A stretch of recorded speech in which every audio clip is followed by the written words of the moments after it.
Uranüs, Güneş sisteminin en değişik gezegeni, en absürt gezegeni, en herkes gider Mersin'e, Uranüs gider tersine gezegeni. Güneş sistemindeki turunu 84 yılda bir tamamlıyor. Her bir burçta da 7 sene kalıyor. Diğerlerinden biraz farklı. Yani ne yapıyor? Diğer tüm gezegenler Güneş'in etrafında dönerken batıdan doğuya doğru dönüyorlar. Uranüs doğudan batıya doğru dönüyor. Bir de sadece o da değil, yan yatıp dönüyor. Yani hem yan yatıp dönüyor hem ters gidik dönüyor. O bile değil sadece, bunlar da değil. Güneşin etrafında bizimki elips şeklinde dönüyor ya, diğerleri de ona yakın şekillerde dönüyorlar. Uranüs bir de yamuk yumuk dönüyor. Şimdi bunlar ne anlama geliyor? Astronomik özellikleri Uranüs'ün, astrolojik olarak da bizim karakterimizde, kaderimizde bir takım şeylerle görünüyor. Yani neler? Uranüs'ün olduğu yerde neler var ve astrolojide nelerle açıklanıyor? Bizim biraz daha farklı olduğumuz, biraz aykırı olduğumuz, biraz asi olduğumuz, biraz direndiğimiz, kurallara karşı olduğumuz ve bunu doğamız öyle olduğu için yaptığımız, yani uyuzluğuna yapmadığımız,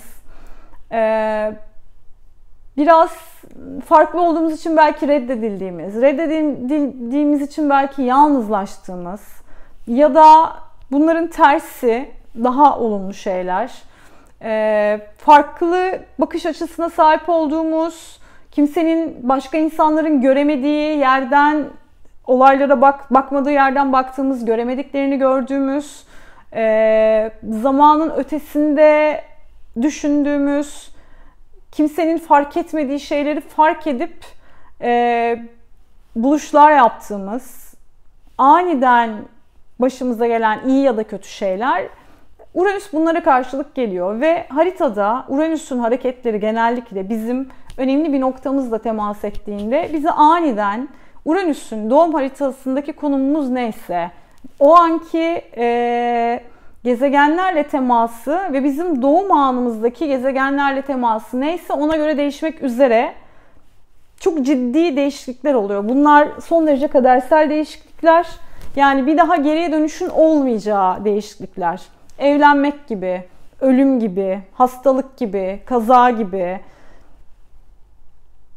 ülke değiştirmek gibi, bir anda servet sahibi olmak gibi, bir anda iflas etmek gibi. Bu tamamen bizim o anki doğum haritamızdaki, doğum anımızdaki yere ve tarihe göre değişen yorumlar bunlar. Yani en gerçekçi yorumu ancak bu şekilde yapabiliriz.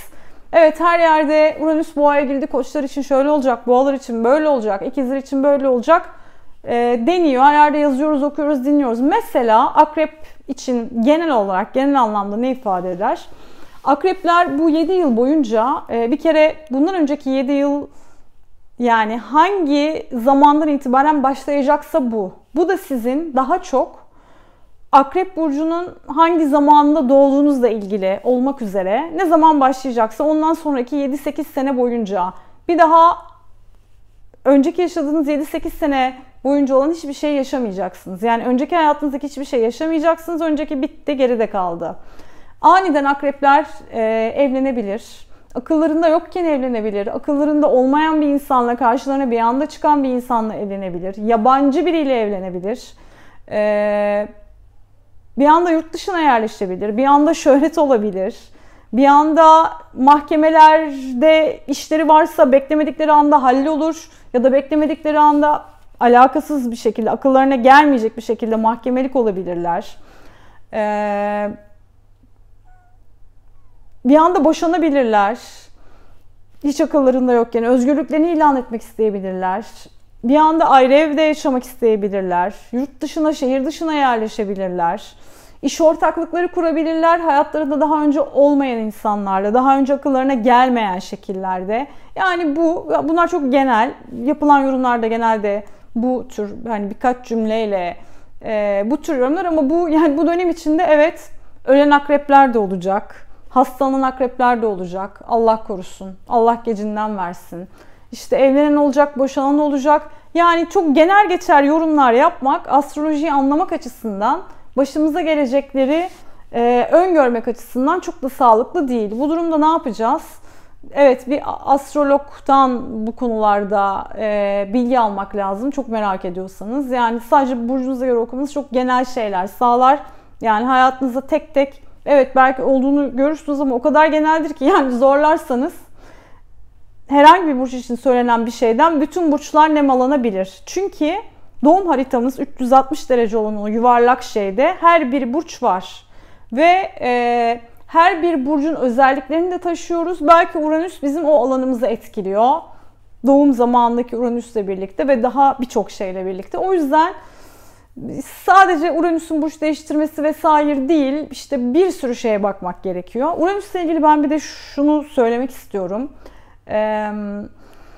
Yusuf suresi var. Yusuf suresinde Hazreti Yusuf'un hikayesi anlatılır. Ben çok özetle anlatayım istiyorum. Hazreti Yusuf rüya yorumuyla meşhur. Başına bir sürü olay geliyor. Kardeşleri tarafından kuyuya atılıyor.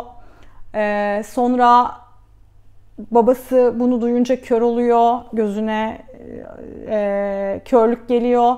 Sonra kuyudan kurtuluyor. Kuyudan Hazreti Yusuf'u buluyorlar ve köle olarak satıyorlar. Köle olarak satın alan kadın Hazreti Yusuf'a aşık oluyor. Fakat Hazreti Yusuf onun kocasına ihanet etmek istemiyor. Onu satın aldığı için, onun işte bakımını, geçimini üstlendiği için ve ona bir sürü imkan tanıdığı için, bir sürü işte yöneticilik verdiği için ihanet etmek istemiyor ona aşık olan kadına. Sonra kadın Hazreti Yusuf'u iftirayla hapse attırıyor. Hapisten kurtuluş hikayesi şöyle rüya yorumuyla.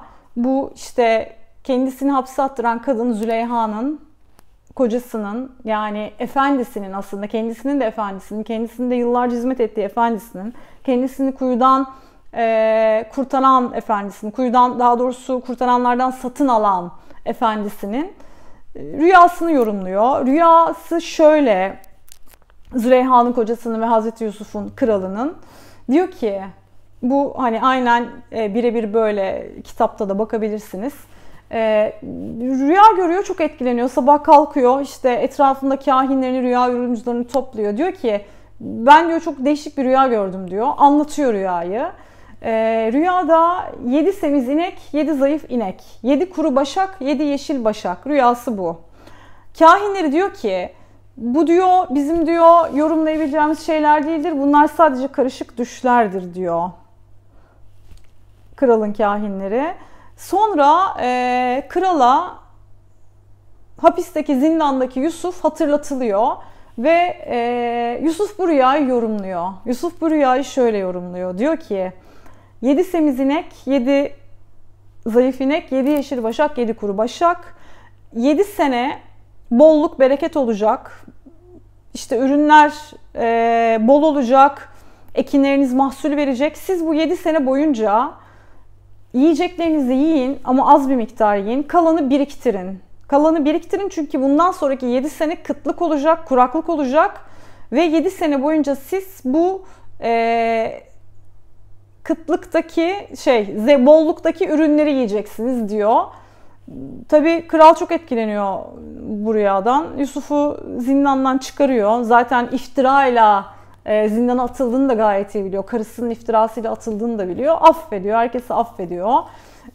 Geri kalan hikaye başka. Buradaki 7 semiz inek, 7 kuru başak rüyanın yorumundaki 7 yıl. 7 yıl kıtlık olacak. 7 yıl zenginlik olacak. Kıtlıkta, zenginlikteki ürünleri biriktirirseniz rahat edersiniz hikayesi. Uranüs'ün transiti yani dünya var olduğundan beri Uranüs 7-8 senede bir burç değiştiriyor. Zaten 84 yılda bir tamamlıyor o turunu.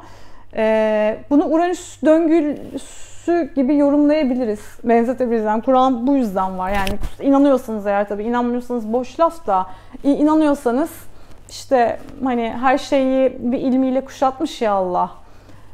Bu buna karşılık gelebilir. Bundan önceki 7 senenize, 7-8 senenize benzemeyecek. Bir daha geri dönüşünüz olmayacak. Hayatınız bir gün bir anda değişecek ve beklemediğiniz, planlamadığınız şekilde değişecek. Bunlar haritanızdaki duruma göre ya çok iyi olacak ya çok sizi sarsacak ya da büyütecek şeyler de olabilir. Astrolojide iyi ya da kötü diye bir şey yok. Yani dünyada da bence iyi ya da kötü diye bir şey yok. İşte hastalık da, ölüm de, yani belki de ölümü de birazcık kabul etmek lazım. Çünkü doğasal bir olay. Yani hepimizin başına gelecek ve 200 sene sonra adımızı bilen son insan öldüğünde hiçbirimiz yaşamamış gibi olacağız. O yüzden yani çok da böyle hayata dair iyi ya da kötü, olumlu ya da olumsuz, ürkünç ya da işte çok kötü diye bakmamak gerekiyor astrolojik olaylara. Yani Uranüs'e de öyle bakmamak lazım, Satürn'e de öyle bakmamak lazım. Diyorum, inşallah bu videoyu beğenmişsinizdir. Beğenmediyseniz de inşallah beğeneceğiniz videolar çekerim.